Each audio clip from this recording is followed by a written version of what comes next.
Passes it.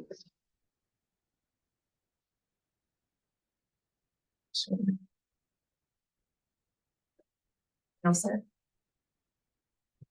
All right, okay, off we go. All right, good evening, everyone. It is Thursday, February 13th, 2025. Welcome to the Historic Area Commission meeting. There's one change to the agenda that we need to make, which is 114 Delaware Street. The scope of review has changed. The work on the structure has already been completed, so now we need some more information in order to review that. So since it's on the agenda, I think we need to make a motion to. I'd like to discuss it. I think there's a lot for this commission to talk about with regard to this. So I would oppose taking it off. Because I think what we need to do is explain to this commission and the public what happened here. And discuss our views and our recommendations to city council and the city administration. We can do that. Then let's. No, this is the new militant Cynthia here. Well, I think, I'm just tired as. of what's going on here in this city, and it's time to start speaking up and giving advice as we're required to do under the city code. That is our responsibility, our legal responsibility here. And we're just taking it laying down, people. Thank you. Let's move on to minutes then. So we don't have a quorum of individuals who were at the special meeting, but since this is going back to October, I think we really need to just approve them.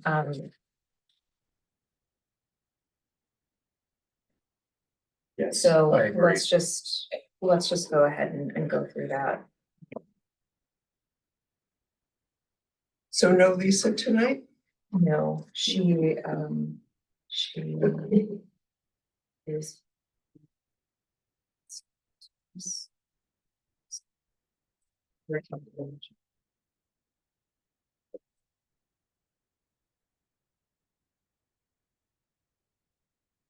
I don't have any changes for that one. I don't know either.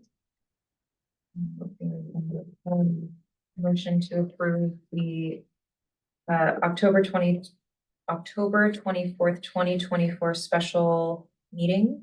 I make a Minutes. motion. All in Second. favor? Aye. Aye, motion approved. So the next, I think it's the same, it's November 14th. I was not here for this meeting.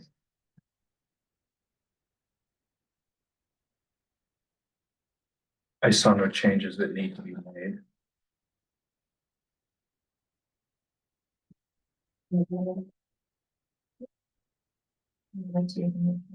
Move to approve the minutes of November 14th, 2024. Second. All in favor? Aye. Aye. Okay.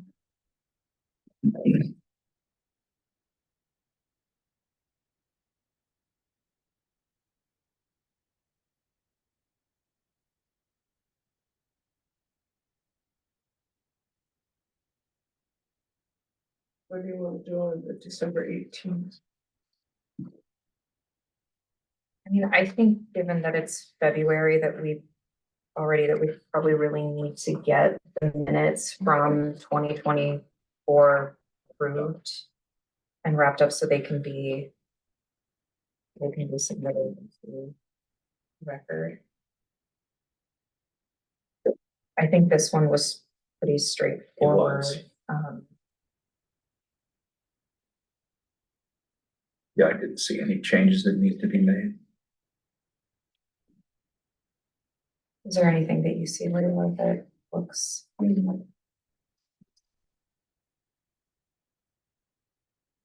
Straightforward. Motion to approve the December 18th, 2024 special meeting. So moved. I'm gonna abstain. So. We still have enough to pass it though. I'll second. All in favor? Aye. Aye. Abstain. Well, don't we need three to pass? Majority of the. Majority of the, okay, Yeah. okay. And motion approved. We do have a quorum of members who were present for the January 9th meeting, so.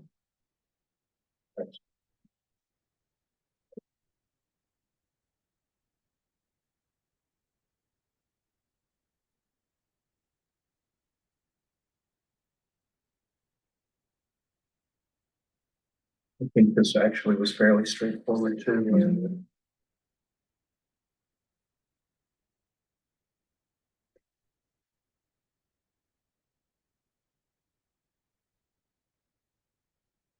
I don't see anything. Yeah. It's changing. I don't either. Motion to approve the January 9th, 2025 Historic Area Commission. So moved. Second. All in favor? Aye. Motion approved. That was easy. I realized that we did not establish a quorum. Um, So That, you mean for the meeting or for the? for the meeting, we didn't, Oh. so if I could, I got so excited to just jump into things, so if I could back up a little bit, and everyone could state their names, please, for the record. Michael Westman. Sarah Hayward Olivas, Cynthia Batty. Layla Hammer, architect. And Jeff Bergstrom, building official, is also present. You're here. So now that we've established that we have. Let's move into new applications, starting with 130 Delaware Street, and I see Mr. Edgerton, you are here. Would you mind just signing in to the sign-in sheet just up there for us, please? Just so we can have a record that you're here. See, there's Glenn Gary brick on this Mhm. application.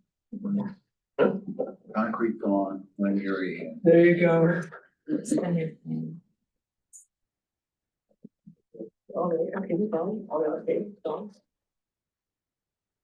That's, yeah. All right. Welcome. Thank you. Thank you for coming. Would you like to tell us a little bit about your project? application? So I switched the old brick that I had before, to the Glengarry. So it's not all the way done, but, all the old brick is out. Still in my yard, but it's not laid down. It's just in a pile. I gotta figure out what to do. But I bought a lot of Glengarry brick. I have it all sitting in my yard right now in piles. But basically, I just want to use it to make the backyard look pretty, right? And a lot of it's gonna just be around the trees with black mulch in the center. And then I do want to do like a garden bed edge and something really simple where I'm just gonna put the bricks down. I put a picture on it, but just put them side by side. And kind of running down the yard, exactly like that. And then put black mulch and garden on one side and then sod on the other side. I actually have sod ordered already, so that's gonna be coming too. So I really want it to look nice and uniform with Newcastle. There was another spot on there, like kind of near my patio, where I'm just doing like a border of brick. It's gonna be about a 40 by 60 with grass in the center of it. And then we'll do like black mulch on the sides with garden beds and that kind of thing. But my intention is only to use Glengarry as my hardscaping material. And that's my project. This is my dad. Hi, Hello. Dad. I thought that was his street Welcome. neighbor. Yeah. Looks like And we are, he's been carrying the brick. It looks he like. had. Yeah, so, yeah, we're here to answer any questions with it, but, really, we're just trying to use the Glengarry, brick that I got from Delaware Brick. Before the wedding. Yes, I'm getting married in May, so we got a lot of moving parts. And just wanna make the backyard look really pretty. So hopefully when people walk by it, they'll be proud of it. Well, congratulations. Thank It's you. exciting.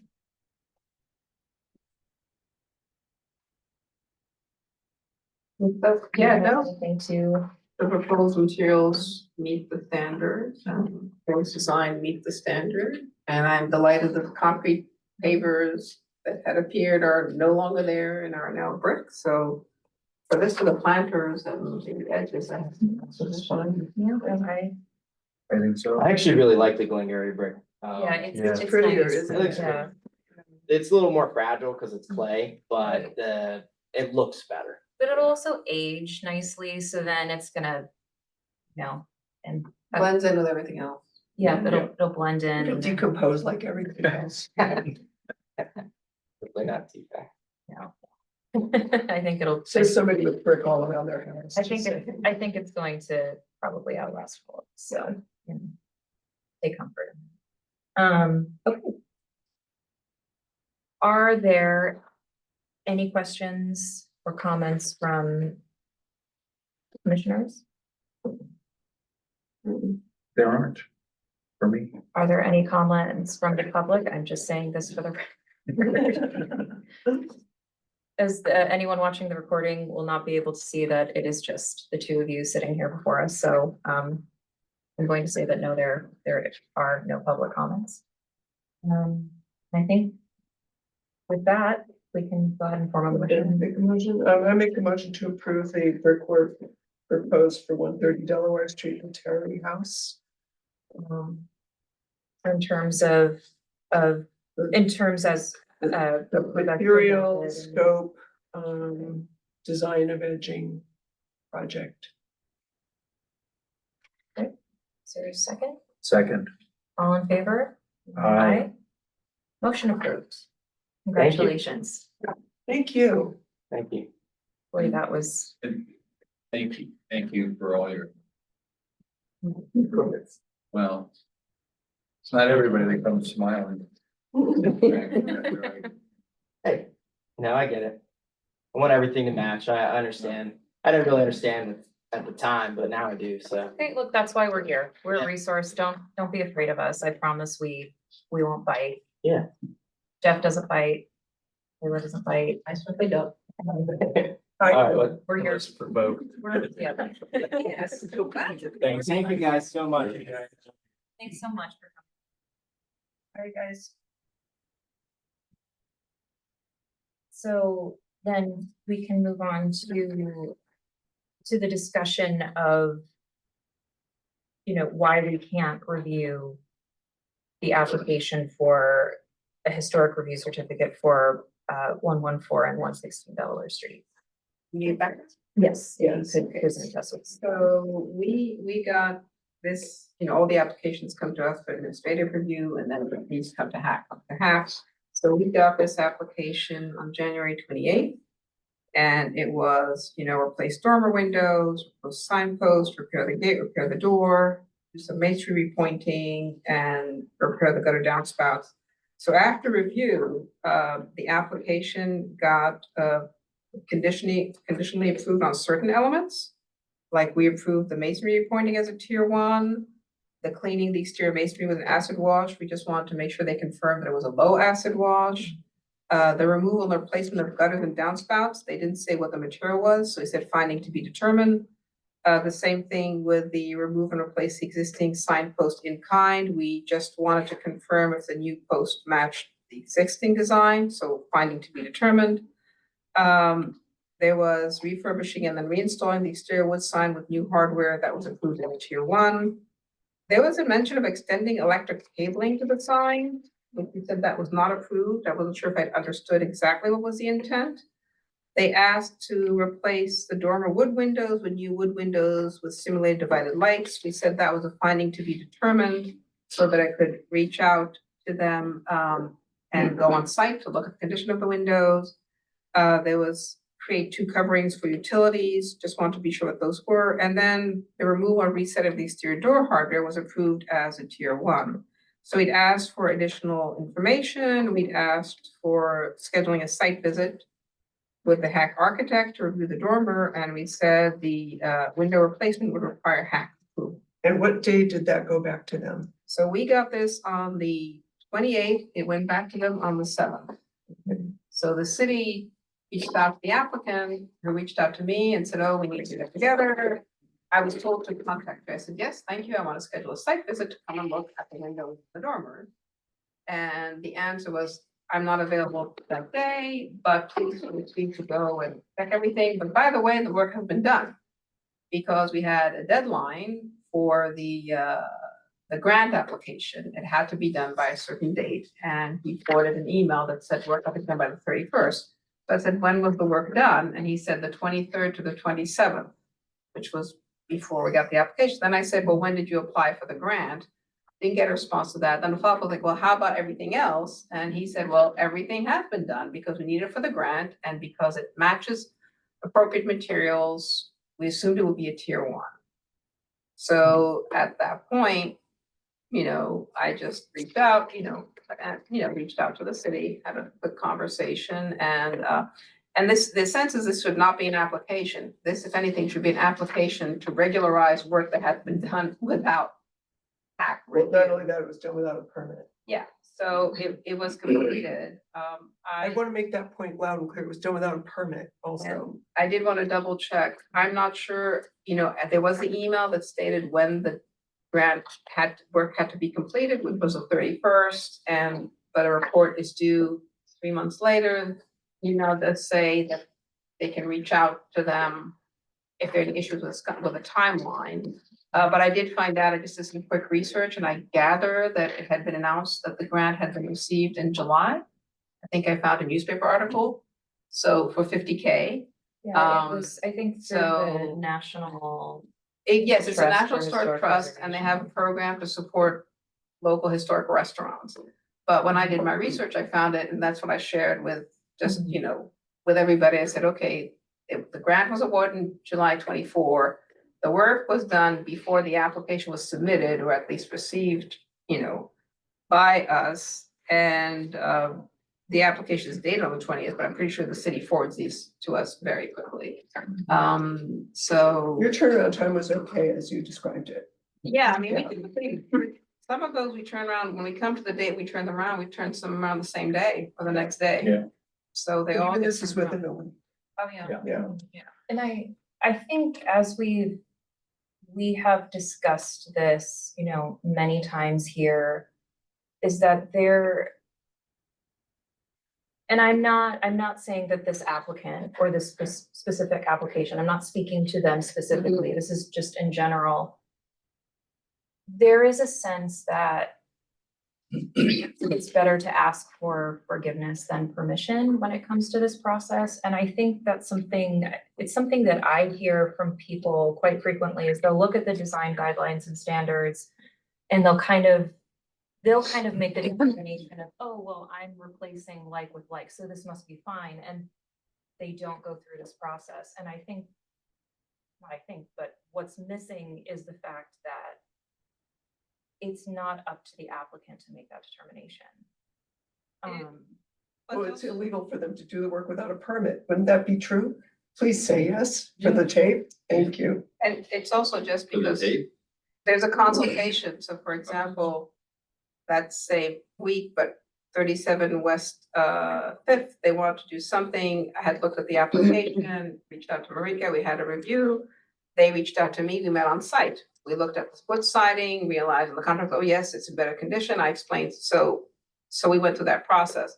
11 East 2nd Street, which had come to the commission and not, so the contractor reached out to me and said, oh, could we come and talk? And we went. I met with them also on site on the 5th. And actually they're willing to entertain doing the lesser scope, perhaps replacing the glazing, but keeping the window. They've actually modified. So I think this is a conversation that works. Right. And that's a process that happens. It just has to be given the time. Right. Right, and I think it's all clear. There is a process in place. It's not new. It's there. It exists. It's just people need to follow And the process. for the most part, for the last third of the century, it's been working. Some people just won't play by the rules. So what are the consequences? I looked through the code to try to find out if people did work without a permit. what's the recourse under the code for that? Everything up to and including jail time. There's prosecutorial discretion.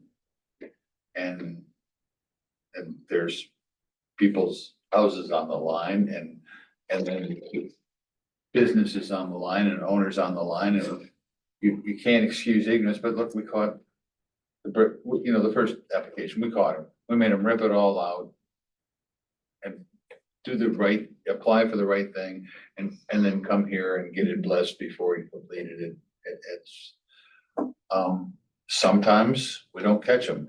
This thing was done mostly over a weekend, I guess. Well, in the first place, I wasn't Here. on the other side of the Gulf of America. And it's, you're not gonna get everyone, but I'm sure Mr. Day had been a member of the commission. I mean, what else could you say? What's tough about this is that we all know Justin and love him. And that's true with some of the other matters that are facing commissions in this city today. But the problem is, he broke the law here. And by not getting a permit, he didn't go for a permit, I'm gonna guess, because that would have highlighted that it hadn't gone through hack. And that would have slowed the whole thing You down. can't get the permit first thing it does. It with goes the back. hack. Exactly. And he may have Both come applied together. for the permit. I'm sure he applied for the permit at the same time he applied for the hack. Yeah, after the fact, the same day, the same check probably. Did he get the permit? Well, no, he's not gonna get the permit until after it's approved by hack. Well, hang on. I'm asking for a reason. Did it slip through? Did he somehow get a permit and we don't know about it? No, Okay, good. it doesn't, we don't, I mean, you can count on one hand over the last third of a century, how I'm many not asking people, how about a many third of a people, century, how many people. Jeff, I'm slept through asking about this case. This case, yes, no, this case is just straight by the board. You applied after the fact for a permit and a hack review. And now we'll decide what to do with them. What does that look like? It's absolutely positively as hard as it might be to swallow, it's not your bailiwick. No, we, It is, you've done everything right.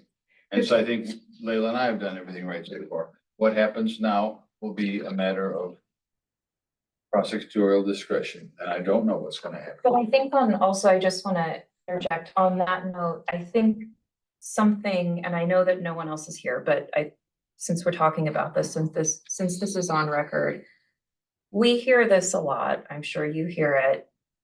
But sort of just out in the wild of In the wild, Newcastle, sitting there, we hear, well, hack made us do this, or hack made us, do that. And I think it's not a secret that this might not be the most popular commission in the city, because we regulate what people can and can't do with their homes, and some people don't like that. But it's the law, and that's what comes along with living in a historic district. Absolutely. But my point with, what our obligation is, we review applications. We review them, we make rulings or determinations, and then it's out of our hands. It's handed off to the city. So I think that's what happens next isn't our responsibility, and it's not in our purview. And I think that's something that's important to highlight, because we hear so often, for the record, it's like, well, they made us do this, I did everything right, and then they made us do this. And no, we cannot make any applicant do anything. It is the city's responsibility to enforce the decisions. And so I accept that, except for the small problem that code in the historic district is absolutely unenforced and has been unenforced now for over a year, almost 2 years, leading to the appearance on Delaware Street of a flea market, completely unhistorical things set out in front of historic buildings of different periods, garbage left on the street for a year at a time in front of businesses. Sidewalks impassable, don't even meet ADA requirements because of a profusion of signs. All these things are against code and nobody's doing anything about it. So my concern here is I love Justin. It's not Justin. He knew better than this. None of this is, we have And- to remove the No, personal, you know. Well, but I think it's important to say that because somehow we all have to stay friends in this.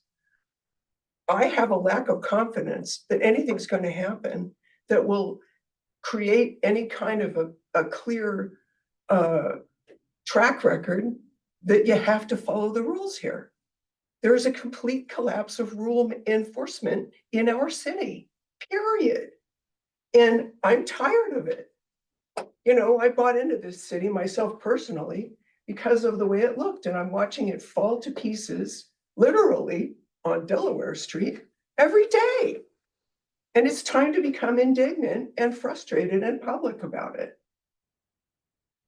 I know that people report issues constantly, code violation issues and other issues to the city. They never get a response.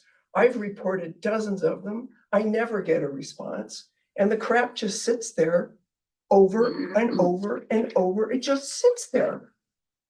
We're a flea market. And here we are on the Historic Area Commission trying to make the city abide by the code. A third of the city code is committed to the preservation of the historic district, and there's absolutely no will or follow through for it to be enforced. And it is time for us to stand up and say, enforce it publicly. And I'm doing that right now. Sadly, only to you guys, but it's on the tape, it'll be in the minutes and people can go talk about it, but I don't get it. And this is just one more. So I'm pretty upset as a commissioner. General rule. As a general rule, I know the applicant asks for the permit, but the contractor should know the needs. I'm very sure that the contractor knew what he was doing. I'm sorry, I didn't hear that. I'm very sure that the contractor knew what he was doing. Steps. Step in construction. Statements. Yeah.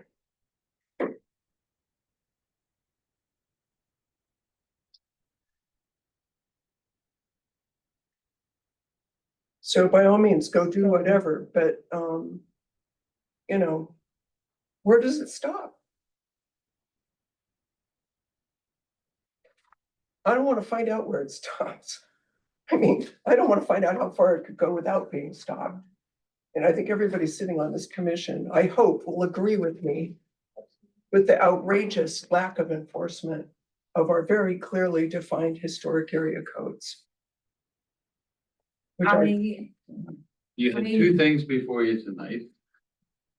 I would have done either differently. I don't want to be rhetorical, but first guy tried to do something, got stopped, Redid. did it right. did it right. Second guy was done, but still, I think did it right. So you're gonna. You can't look at it that way. You cannot look at it that way. Okay, that is not your. I think in this particular case,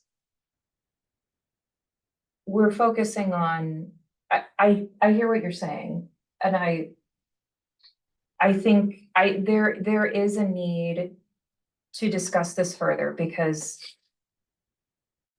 there have been conversations with, you know, elected officials about things, and to be completely honest, it does not really seem like everyone understands what this commission does or even why we exist. And that is very frustrating because we are relying on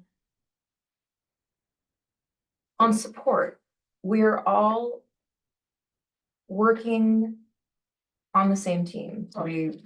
The distinction between this case and the previous case was in the previous case, it was noted that work was done without approval. Then it was noted that the material was inappropriate and they came back for a secondary one. And once it was noticed concrete pavers, you say, okay, remove them and do the correct work, which is what they did. In this case, the scope of work that was most subject to question was one, I don't know if they put back the exact same sign. Two, I don't know what happened with the electrical because I don't know. I can't speak to that. Three, the windows are gone. So there is no way to go back and say they did not need to be replaced. They could have been repaired. They could have been retrofitted. the opportunity that I had on two other projects recently they went to look at. And then the last part, there was not even an option to say, because it's not really a tall building, to say these should be true divided lights as opposed to simulated divided lights.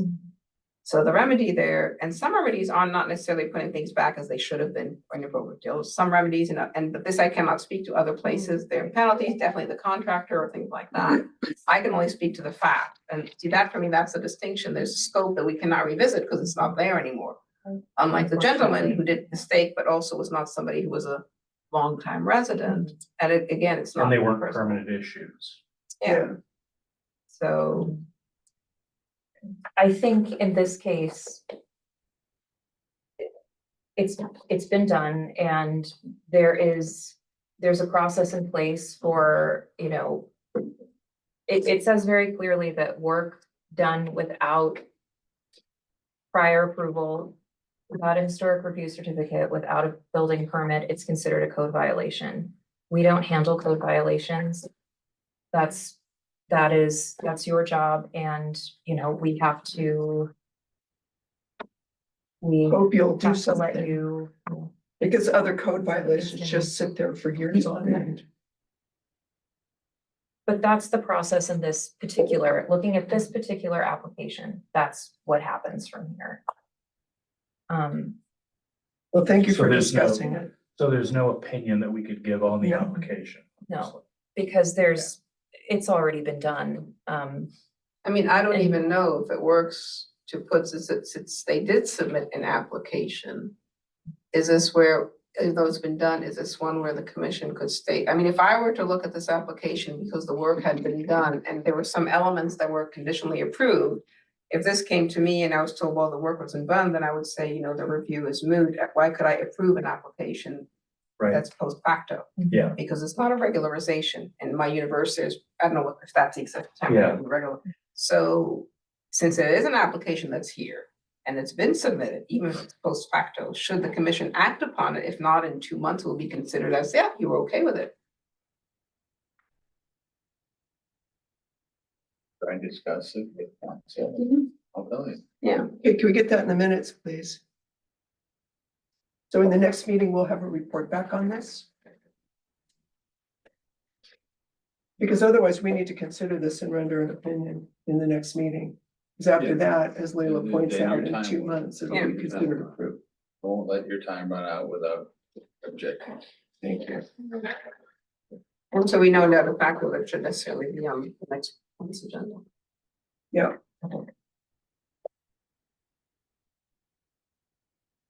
so 114 will be on the next agenda. Effectively table it till next one. So maybe that's it. We put a motion. I move to table the application for 114 Delaware Street until the next meeting in a month.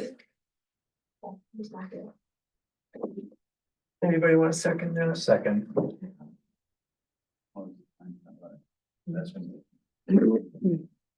All in favor? uh, Aye. Motion approved to table the application for 114 until next week. So would you like to go ahead and give us the planning commission report? Sure. There are two matters before planning at the moment. One is the 5-year update on the comprehensive plan, which was discussed in the last planning commission meeting. And I think what we've arrived at is that the changes to the comprehensive plan are at this point in time are not worth a complete reissue or redo of the plan. So there may be some letter or something, I'm not quite sure how they solve it if it's not a major update. But we'll hold off until 10 years to do the real full update of the comprehensive plan. This does not preclude certain zoning changes that have been discussed around things. I think they're called accessory apartments, or mother-in-law type apartments, which, I think Accessory dwelling. accessory dwelling units, yeah. Which we can go ahead and do some of those things which are consistent with, the stated objectives of the comprehensive plan. So we're not held back in some of the things we were thinking about, particularly in terms of development of more, housing stock here in the city. We did make a lot of notes during that meeting of things that we need to put into the 10-year redo. So it was good. Everybody read a lot of it, and we have another couple of chapters we got to go through. But that was good.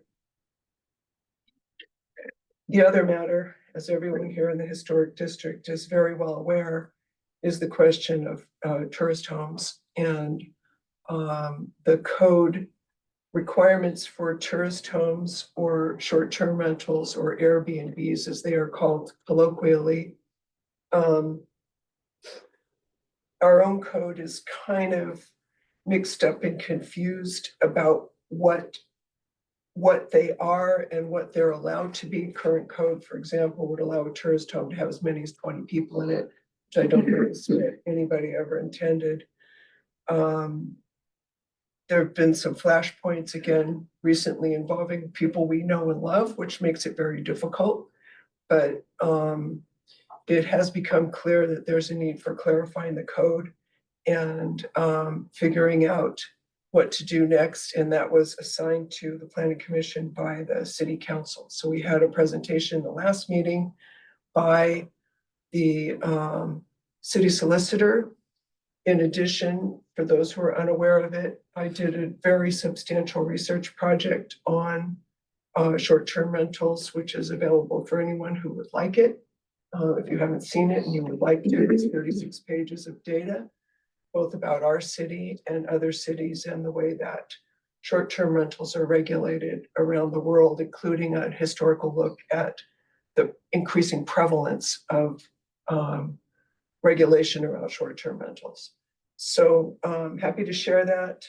We have another meeting coming up. I just learned that the Planning Commission meeting, which was scheduled in February, will not be on the day that it was announced for some conflict. And they've identified some additional dates a little bit later in February and in March. I don't know what the final date will be, but I expect that that meeting will be attended by 100, if not hundreds of people. There's a lot of stakeholders in town who are very concerned about it. So it's a hot topic and it's a very interesting topic. So we will be working on that in the next meeting. Thank you. With that, so we reviewed, we've had a discussion about signage in the historic commerce district. And Cynthia and I both worked on a pretty comprehensive document. I think the purpose of having this discussion is to produce a document that can be used by building owners, business owners, and also contractors who might be producing the signage, and to really just break down, it's not meant to be a substitution or to supersede the guidelines and standards or the process of going through the application and review process, but it seems that there has been some misinformation floating around in the ether, and I think we've reached a point where we need to clarify this. There's been some talk that, just in discussions with, people who own businesses or discussions that other people have had, would make their way to us, that the Historic Area Commission has no purview over signage if it's inside of the window, or neon signage, that there's nothing in the code that says that you can't have it. So things like that. And that is not correct information. I think there are a lot of, signage is part of the streetscape. The streetscape is a contributing element of the the National Historic Landmark District nomination. I think it's something that's not necessarily well understood. I think some people view it as something, that we're just being finicky, but it's a really important part of the historic district, and it's important that people are complying with the design guidelines and standards when it comes to signage, and also lighting with signage and other, there are other components to the streetscape as well, but I think focusing on signage right now is important. Ideally, it would be nice to get this down to, a document that's no more than 2 or 3 pages. There was a lot of really important important language that was lifted from the code. But I think the problem that we have is that people aren't reading the guidelines and standards already.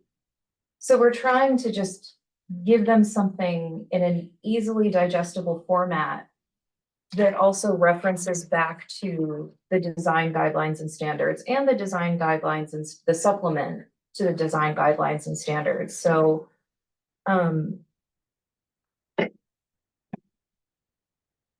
I tried to clarify, the application process, supporting documentation. As it stands, the application fee of $50 for any property located in the downtown development district area for new or replacement signage is waived, so long as the downtown development district program remains certified by the state of Delaware. So there's really no reason to not apply. I mean, it's Save yourself money there's and an time. advantage there. Well, I missed the meeting, but didn't the Sycamore apply for their new sign they put out front? Their standing sign, I don't know. yeah. Well, I missed a meeting and I think it was. We haven't seen No, we haven't seen it. Well, then it was approved as a tier 1. I haven't had time yet. Sorry, That's 208 Delaware Street. 208, 208, I think that's Way what it down, is. down to yeah, the old cellar gourmet. the seller, yeah. Yep. And I did, I mentioned here, I tried to add, helpful things like the historic commerce zoning district is 21 HC. That's asked on the building permit application, but I think it's also important to note that not all businesses are located in the historic commerce zoning district. There are some that are located or that may be located in the historic residence district. It's against the law for businesses to be located in the Well, historic residence district. If there's an exception by a zoning variance. Are there any zoning variances today for a business to operate out of the historic residence district? Wouldn't be a variance at all if they were there before there was zoning. But is there anything? What are they? So I can correct The that. corner of, Second and Delaware Street. It'd actually be in the corner of Market and Delaware. Oh, the Clouds Row. Well, at the, not Clouds Row itself, but. up Right, but from there to the attached on that corner, They're corner. owned by Cochran's right now. It used to be a furniture store before that. There were. Where the artists, right on the corner. Right on the corner there. Yeah. Runs up there. I think there's 2 businesses there. so that's grandfathered in.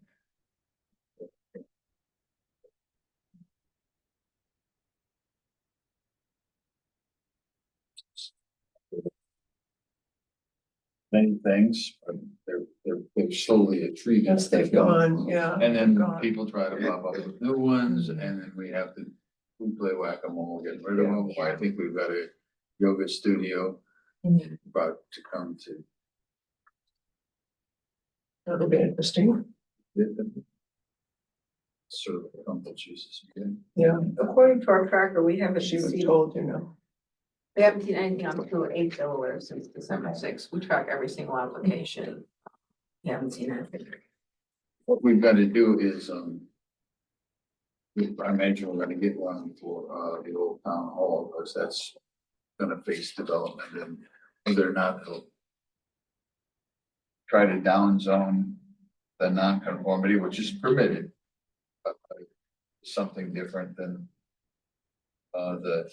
remember there's a municipal use on the second floor and the trustees use on the third floor. And if they're, neither one are being used for that, now they're naturally gonna wanna keep the building occupied. It's a tough row to hoe when they're probably not allowed to change the inside of that. Yeah, I was gonna say, Yeah. well, some of them, some of them. I'm pretty sure it must be Yeah, but it individual. has an individual. I'll double check. What's Yeah. that? It'll be a hard, Does I that was have wondering an if it was individual individually listing on listed. the National Register, the town hall? There are 5 of them. Yeah. I'm pretty sure it is individually Of listed. course, it's, Yeah, I it's mean, got to is very built famous Civil building. War time. Yeah, I mean, it looks for the interiors, yeah. Is the ground floor zoned commercial? So there are commercial businesses in there. There were two. There was the weekly and something else, and the trustees put the office on the one side, the weekly was on the other side, then they farmed out, they got rid of the weekly or something. I thought the weekly was still there.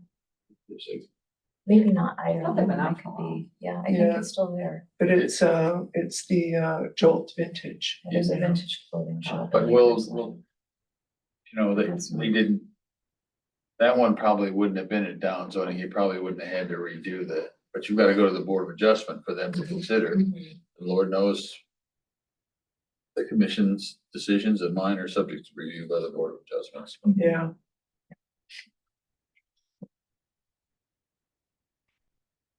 Um. Maybe this seems, like too much, but I really just tried to make this as simple as possible by literally highlighting the areas on the building permit application, as it applies to signage specifically and the historic area commission review application as well. That I know that in the previous document, we talked a lot about the consultation. I think that's just too much to have in this, which is why I just put, an indicator here that, page 78 of the guidelines and standards, you can read more about it there. so you've actually made a judgment here that sandwich board signs are not permitted. in Well, that's historic something that we residence can talk about, but I don't know that, I think it's on a case by case basis, so we can say that. Well, can we just step back? 'Cause I spent a lot of time thinking about this and looking at the code. The code as it stands for the downtown gateway says 1 sandwich board sign per business can be brought out when the business opens and has to be taken and put away when the business closes. So that is, that's a parameter that could be tolerated. For sandwich boards in the historic district. The problem is we have sandwich boards sitting out there 24 hours a day, 3, 4, 5 of them in some There are cases. multiple sandwich boards in front of buildings. In front of single businesses, which is ridiculous, and it's also obstructing the sidewalk. Well, I think it's, But we do talk about how that new signage design, scale, and materials should be compatible with the character of the historic district. If it's freestanding, we say it must be consistent with the architectural character of relationship to the streetscape. And we also do say that it has to be a certain amount of space so that it does not hinder. So I think all of those will be applicable, to sandwich boards. I don't like sandwich boards, don't get me wrong. No. What I tried to do when I did the first draft of this was to say, how do we stop having 5 in front of a business, So. well, I think I think people are reading the downtown gateway district, obviously, they're applying it to the historic Right, commerce. which doesn't district. apply. Yeah. Yeah, it's different zone. Mhm. If that's the case, I suggest we completely remove the downtown gateway district. We have no jurisdiction there anyway. Okay, that's fine. Yeah. But, but so then if we're gonna say Yeah, no, we can- no sandwich boards, I think that's a discussion that we need to have. Well, I think it's important to perhaps mention sandwich board signs because it's something that people are putting We them have to out. say, we have to You mention know, and them. we don't have to say Yeah. that they're not allowed, but we need to clarify that any type of signage, you know, it needs to be Reviewed and approved. reviewed and approved. We need to say that much more forcefully here.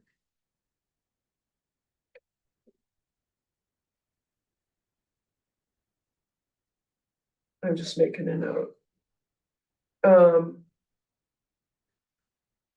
I think we also need to be specific that multiple signs for any one business are not gonna be allowed. Got a sign on the front of your business, is that good enough? Do we need another sign on the street? You know? How many signs do we need? I think there are also, and I think if you find that you need additional signage, there are alternatives, you know, there are, which is again, why we have this process. You know, like on the city office building, there is a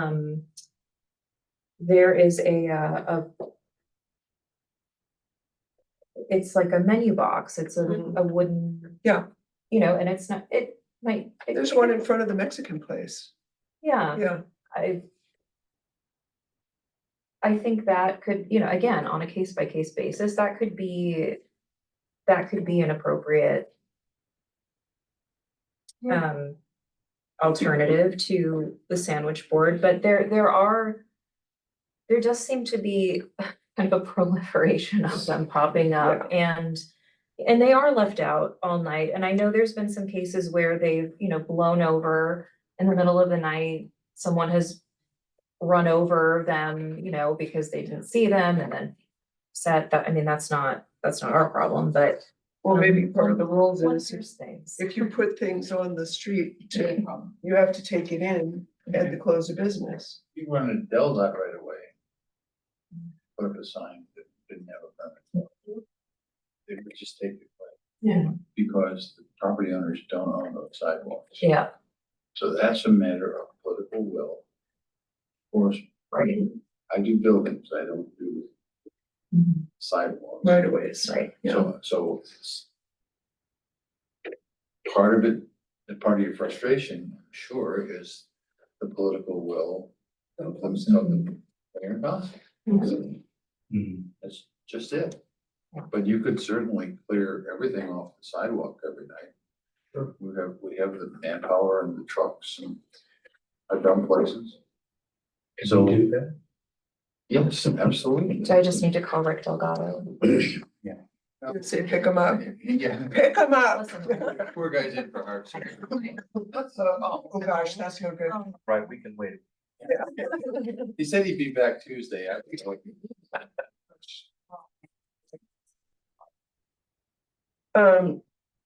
I still think that somehow we need to say no more than one somehow. Now, that's not in the code for the historic. That's not, no, but that's actually in the downtown gateway district, there's no more than Right. one sandwich board. So I'm Right. not sure that we should say anything specific. I think the point that we're getting across is that You gotta get. them all approved. signage, It like, has to come to look, us. you vetted. don't have to pay for it to be reviewed. Yeah, Just fill out the application. We've made it easy. Look, we highlighted it in red. I can highlight it in another color that's visible to people who are Actually, also- colorblind and. The rationale of everything that historic area guidelines do is because, for example, I did walk into the new Ukrainian bake shop the other day when I was in the city, and the shop is lovely and the facade have all these things. And then there's this sign outside that's handwritten on sort of like a whiteboard of all things, and Mhm. that's just not Yeah. part of what you want the whole presentation to Right. be. And it's not because you're trying to impose aesthetics on people, just say in that, at the time, you had something to match the aesthetic of coffee shop in the building, something would have been wood. Something would have, maybe a chalkboard in it where you could change the writing. And there's a whole study on the artistry of menus on chalkboards and the, not You gonna could have- actually Yeah. find some interesting photographs of this town on the street, and you might wish some of them you hadn't seen, but there, if that's what we're trying to preserve, is Yeah. the historic nature of the town. You could see how people used to How they used to do put it. awnings up, put their apples on the sidewalk, and you pretty much had to walk around. And now we're fighting for ADA stuff to try to change what you can do so there's political will, and I'll make sure people get ADA stuff done. That would be I've made helpful. people take, God, I don't want to tell you where, but they had tents up that were hit me right about here in the head, right out across the. So whole you're an sidewalk. ADA candidate as well, I see. Too tall, too tall and humid. It's funny. We'd be there too.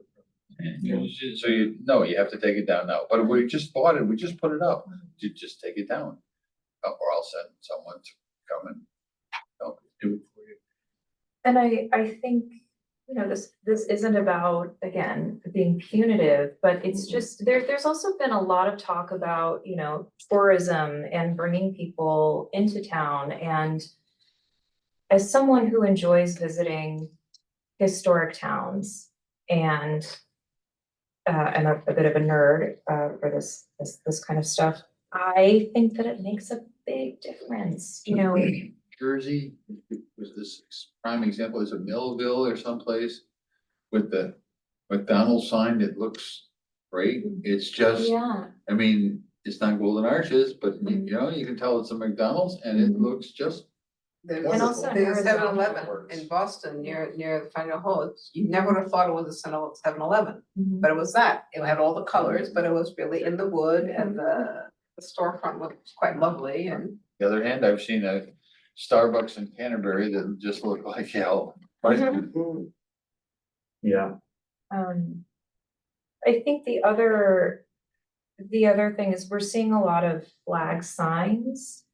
And again, they stay out, it's open, they're open signs and I'm not sure that that's something that I'm not saying that I take exception to that, but I do think that, again, if you're mounting them on the building, there needs to be a process with review.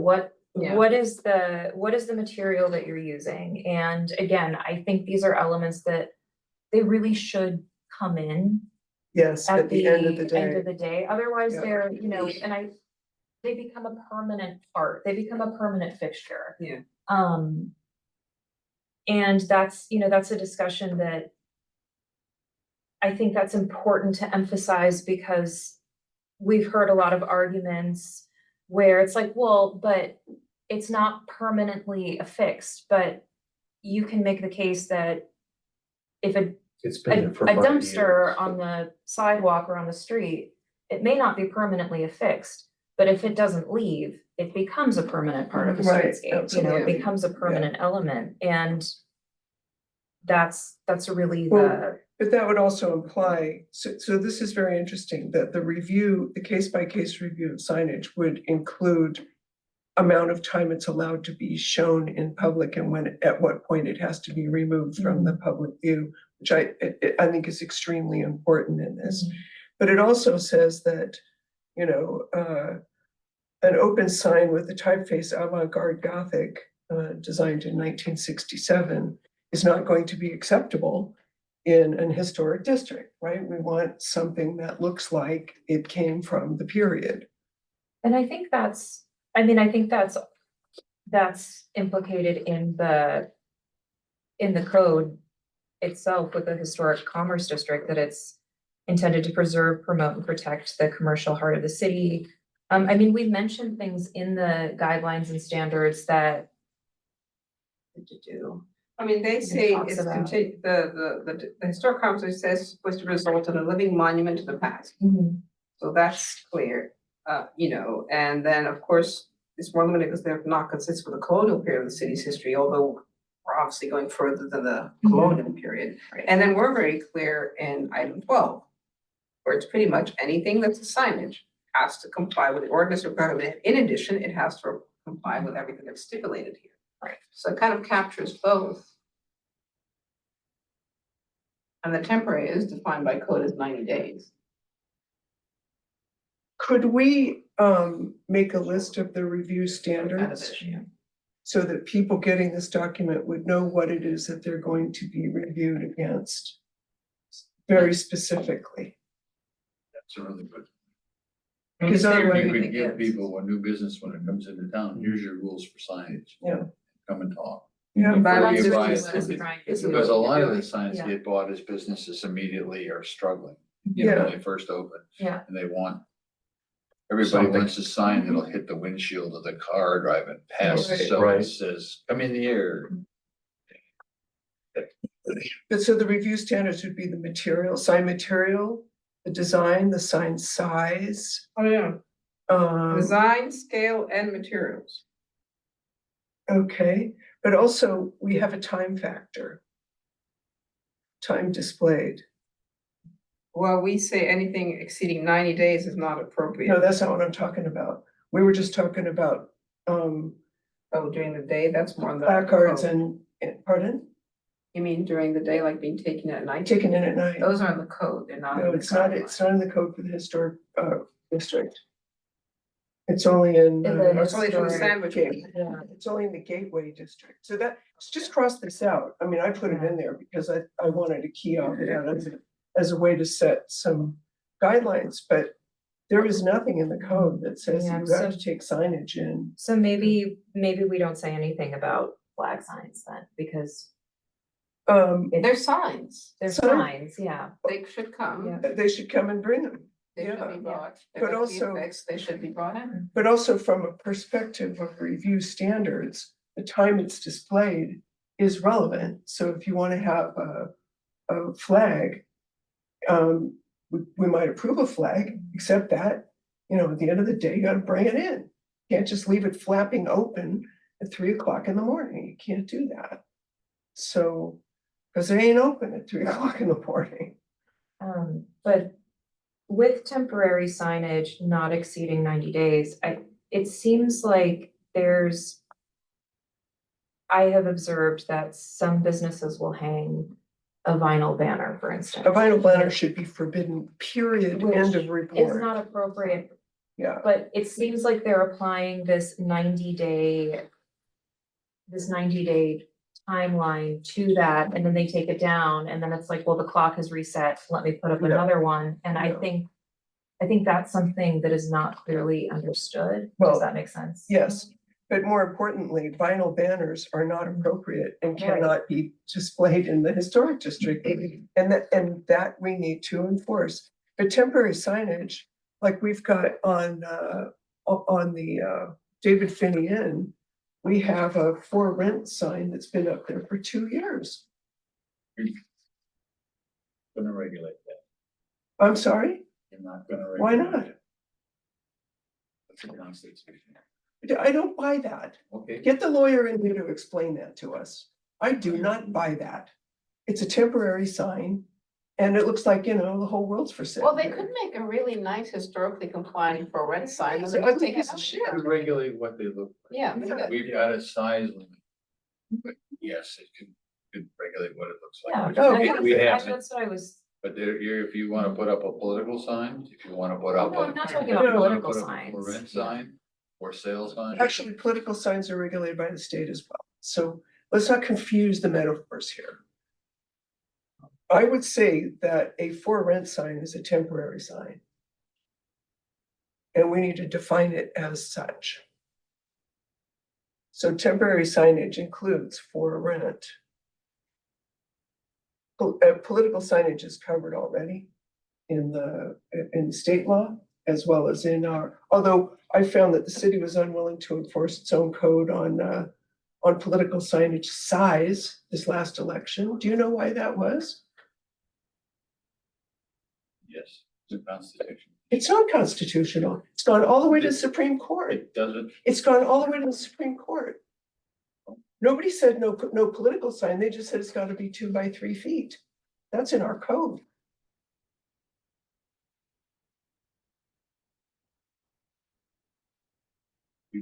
have to agree to disagree. Yeah, Well, that's however our feelings, our personal feelings on that. it's not personal feelings. It's the law. And it's a refusal to enforce the code one more time.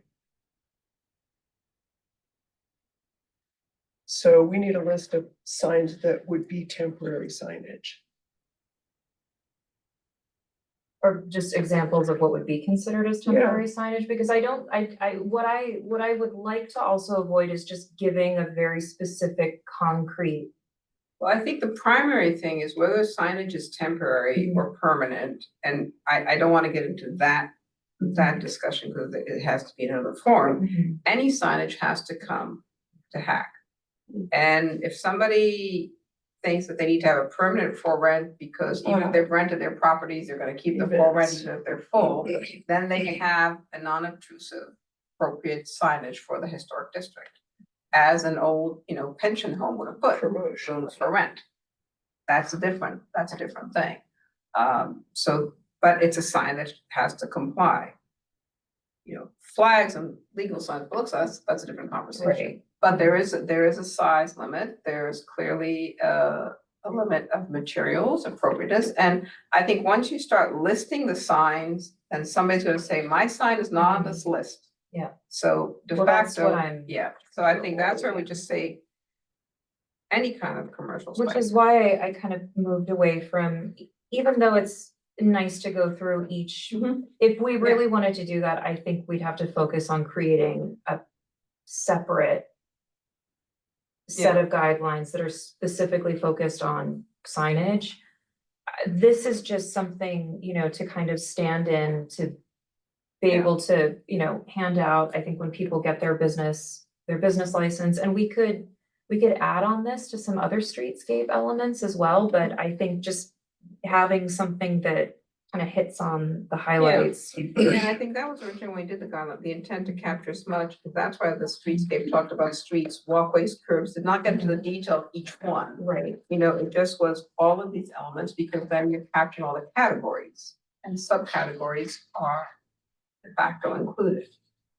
Except for the ones that we specifically exclude, like what we talked about, the informational signages, direction, legal signs installed by the city. Name of the streets and all that. So I could be happy with that as long as it's completely clear that every sign of any type must be approved by the Historic Area Commission. Then I could live with The that. guidelines, the way they were written. And I think that if we add the notion of time displayed to the review standards, then we could just list the standards. What did you said material, scale, and design, okay? And time displayed, so that's 4 categories. Then I think we have a story. I just found, we're not the first city to deal with this. I just found one for Nisswa. Temporary signs in commercial districts. I don't even know where Nisswa is located. Looks like Canada. but we're not introducing anything new, these No. are things that are already, Yeah, we're just Exactly. clarifying. and we did put Already. a general temporary sign. Yeah. And then what is the common definition of a temporary sign? Okay, the other review standard would be quantity. So, you can't sort of show up and get one sandwich board approved and then come back and get another sandwich board approved and come back and get another sandwich board approved. There's gotta be a quantity in context.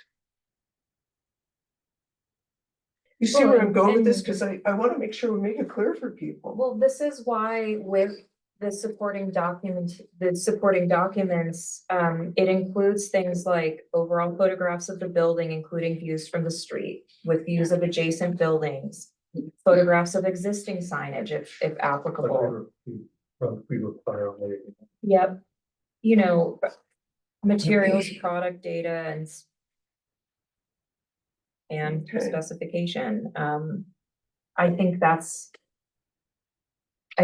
all, I would just. that add would the word capture that. Yeah, and some things also say that anything that conceals significant feature is not appropriate, which de facto, a big vinyl sign that covers everything is not Not appropriate. appropriate. The micro suites, they could just have a different Sign. Yeah, sign. that would look really nice.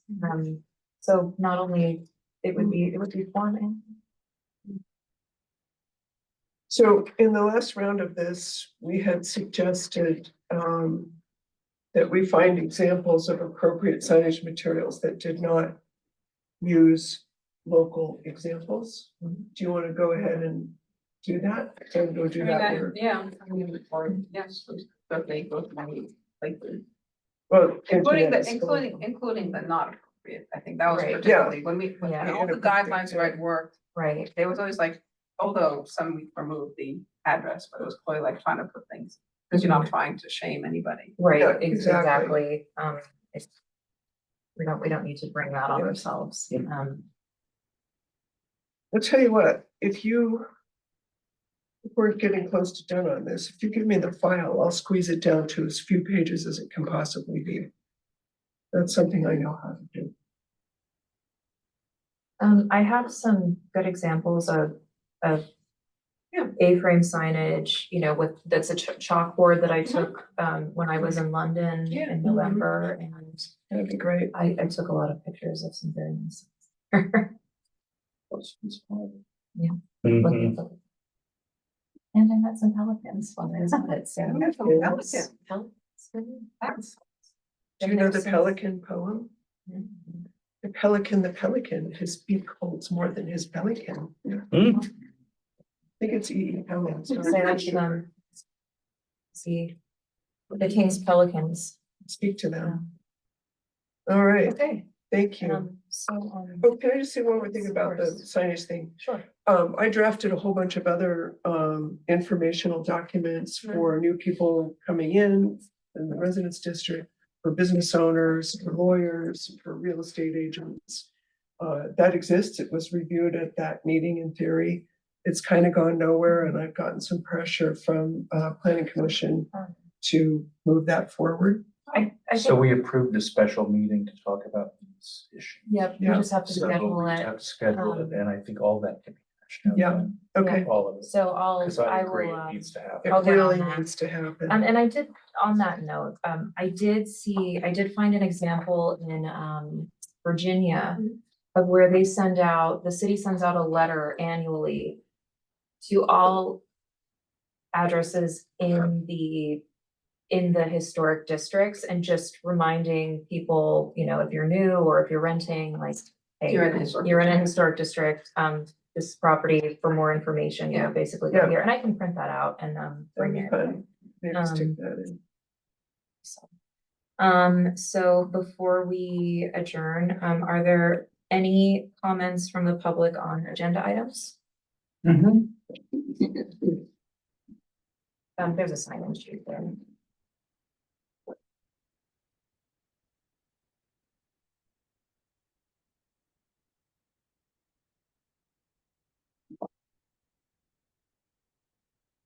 Phil Gross, 1301 13th Street.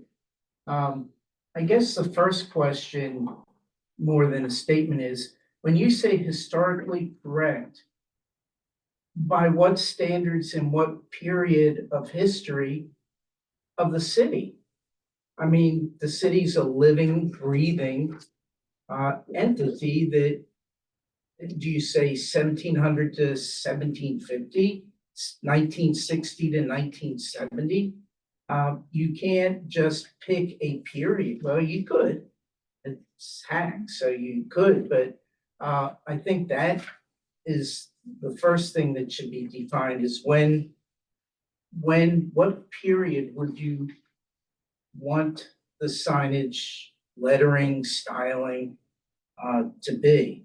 Obviously, like you said, vinyl signs. I mean, there was no vinyl ever. So that was one thing. As far as tents, sandwich boards, flags, banners, multiple sandwich boards. One place that comes to mind is the antique store. They have an opener antiques flag that's totally inappropriate for any period in the city. But that hangs, I might be wrong, 24/7. So that tents, I think there should never be a tent used in the city unless it's a city event that the city provides or a company that the city designates as appropriate. Because the corners have the pole, and with our thin cobblestone sidewalks, it's a hazard, no matter how you slice it or dice it. And I think you're right, if you're gonna okay sandwich boards, you're correct, it shouldn't be more than one. And you guys should definitely take notice of where the store is, because if it's a teeny sidewalk, you have to then go to what size would be appropriate. So that was another thing. Third is like house for sale, house for rent, yard signs. Would that fall under like the 90-day type thing? And with that, could you really hold someone to a certain style of sign when a realtor has hundreds of signs pre-made? Again, that's another thing. And I guess last but not least, I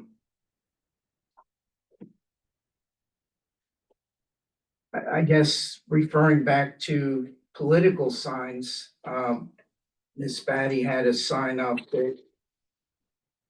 Thank you. Thank you. And I just want to state for the record, that it's why we review things on a case-by-case basis, because there is a spectrum of architectural styles in the historic district. It's something that's in the code. It's something that's in the guidelines and standards, which were adopted by council. So that's something, it's why we ask for reviews, because we can determine Well, what's Yeah, I mean, and it's because it's acknowledgement of that, that's why we say the signage would be consistent with the building's architectural character and the relationship to the streetscape. So it is very much dependent on the building where the signage is going to be attached and the streetscape around it. Actually, I have one more question about this. This is set up as a PowerPoint design. PowerPoint format is not a natural format. Yeah, I think we can do it in a document. Document format. 8.511, Yeah. double-sided Yeah, that would PDF. probably make Whatever, it, yeah, I mean, Do it yeah, as a that'd probably make PDF it file. easier to Yes, okay. print out and give to people. And I'll probably do it in a vertical format, so it's like Sure. a document. I think that's perfect. Okay. So do it as document. With that, there's no further business to conduct. Do I have a motion to adjourn? Motion to adjourn. Second. All in favor? Yay. Motion approved. Thank you, Kathy. Kathy's always there listening to us all the time. She's there.